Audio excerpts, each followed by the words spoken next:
বিশ্বের মোট তেলের 20% যে পথ দিয়ে যায় সেই পথ আজ বন্ধ। একটা দেশ ইরান পুরো পৃথিবীকে জিম্মি করে রেখেছে মাত্র 33 কিলোমিটার চওড়া একটা সমুদ্র পথ দিয়ে। আর এই ভিডিওতে আমরা দেখব এর শেষ কোথায় আর বাংলাদেশের উপর এর আসল প্রভাব কতটা ভয়াবহ। শেষ পর্যন্ত থাকুন, কারণ একটা তথ্য আপনাকে সত্যিই চমকে দেবে। আজকের বিষয় অনেকে হয়তো নিউজে দেখেছেন, হরমুজ প্রণালী, কিন্তু বেশিরভাগ মানুষ জানে না এটা কতটা গভীর সংকট আর এর প্রভাব আমাদের দৈনন্দিন জীবনে কিভাবে আসছে। তাই আজ আমরা একদম গোড়া থেকে ব্যাখ্যা করব। মাথায় একটা ছবি আঁকুন, পার্সিয়ান গলফ মানে আরব সাগরের ভেতরের একটা অংশ। সেখান থেকে বাইরে বের হওয়ার একটাই রাস্তা, আর সেই রাস্তার নামই হরমুজ প্রণালী। মাত্র 33 কিলোমিটার চওড়া, দুটো লেনে জাহাজ চলে, একটাই ঢোকে একটাই বের হয়। প্রতিচুল লেন মাত্র 3 কিলোমিটারের মতো চওড়া। এই পথ দিয়ে প্রতিদিন যায় বিশ্বের মোট তেলের 20 ভাগ। এলএনজি মানে তরল গ্যাসের 20 ভাগ। সৌদি আরব, ইরাক, কুয়েত, কাতার, ইউএই এই দেশগুলোর তেল রপ্তানির একমাত্র পথ এটাই। সহজ কথায়, এই রাস্তা বন্ধ হলে বিশ্বের জ্বালানি বাজার ভেঙে পড়ে। 2026 সালের 28 ফেব্রুয়ারি আমেরিকা আর ইসরায়েল ইরানের উপর বড় বিমান হামলা চালায়।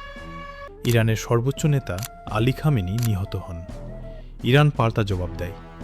ইসরায়েল আমেরিকার সামরিক ঘাঁটি আর উপসাগরীয় দেশগুলোতে মিসাইল ও ড্রোন হামলা। আর সাথে সাথে ইরানের IRGC Islamic Revolutionary Guard Corps ঘোষণা করে হরমুজ প্রণালী বন্ধ। তারপর থেকে 21টিরও বেশি জাহাজে হামলা হয়েছে, সমুদ্রে মাইন পাতা হয়েছে।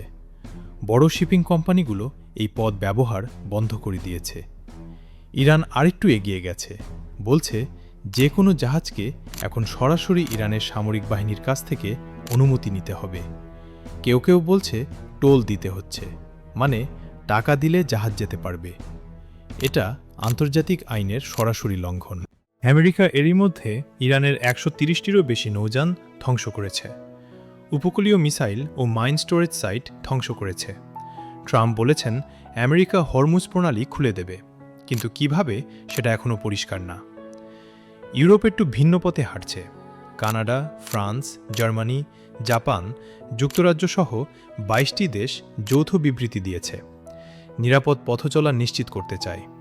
জাতিসংঘ সেখানে রাশিয়া আর চীন ভেটো দিয়ে বাহরাইনের প্রস্তাব আটকে দিয়েছে। আর ইরান এই পুরো সময় চীনের জাহাজ চলতে দিচ্ছে। ইরানের তেলও যাচ্ছে। তাহলে বুঝুন, এটা শুধু যুদ্ধ না, এটা ভূরাজনীতির এক জটিল দাবার চাল। এখন অনেকে ভাবছেন এটা তো মধ্যপ্রাচ্যের ব্যাপার, আমাদের কি? ভুল। বাংলাদেশ যে তেল আমদানি করে তার বড় অংশ আসে মধ্যপ্রাচ্য থেকে। সেই তেল আসে হরমুজের পথে। হরমুজ বন্ধ থাকলে জাহাজকে আফ্রিকার কেপ অফ গুড হোপ ঘুরে আসতে হয়। সেটা হাজার হাজার কিলোমিটার বেশি পথ, সময় বেশি, খরচ বেশি। এর মানে তেলের দাম বাড়বে, জ্বালানি মহার্ঘ হবে, পরিবহন খরচ বাড়বে, বাজারে জিনিসপত্রের দাম বাড়বে। বাংলাদেশ থেকে যারা মধ্যপ্রাচ্যে কাজ করছেন তাদের নিরাপত্তা নিয়েও প্রশ্ন উঠছে। সংকট দূরে মনে হলেও এর আঁচ আমাদের কাছেও আসছে। বিশেষজ্ঞরা বলছেন 3টি সম্ভাব্য পরিস্থিতি আছে। 1 নম্বর, কূটনৈতিক সমাধান। ইরান প্রণালী খুলে দেয়, কিন্তু তার নিজের শর্তে। পারমাণবিক বিষয়ে আলোচনা হয়। সবচেয়ে সম্ভাব্য পথ এটা। 2 নম্বর, আমেরিকা সামরিক অভিযান চালায়। খার্গো দ্বীপ, যেখান থেকে ইরানের 90% তেল রপ্তানি হয়, সেটা দখলের কথা শোনা যাচ্ছে, কিন্তু এটা আরও বড় সংঘাত ডেকে আনবে। 3 নম্বর, জাতিসংঘের নৌজোট গঠন। কয়েকটি দেশ মিলে জাহাজ চলাচল নিরাপদ রাখবে, কিন্তু এটাও সহজ না। বিশ্লেষকরা বলছেন একটা বিষয় এখন স্পষ্ট, আমেরিকার সামরিক শক্তি একা এই সমস্যার সমাধান করতে পারবে না। কারণ ইরান দুর্বল হয়েছে, কিন্তু হরমুজের নিয়ন্ত্রণ তারা এখনও ধরে রেখেছে। এই পরিস্থিতি কোন দিকে যাবে সেটা এখনও কেউ জানে না, কিন্তু আপনি কি মনে করেন? কমেন্টে লিখুন, হরমুজ খুলবে বা সংকট আরও বাড়বে? আপনার মতামত দিন।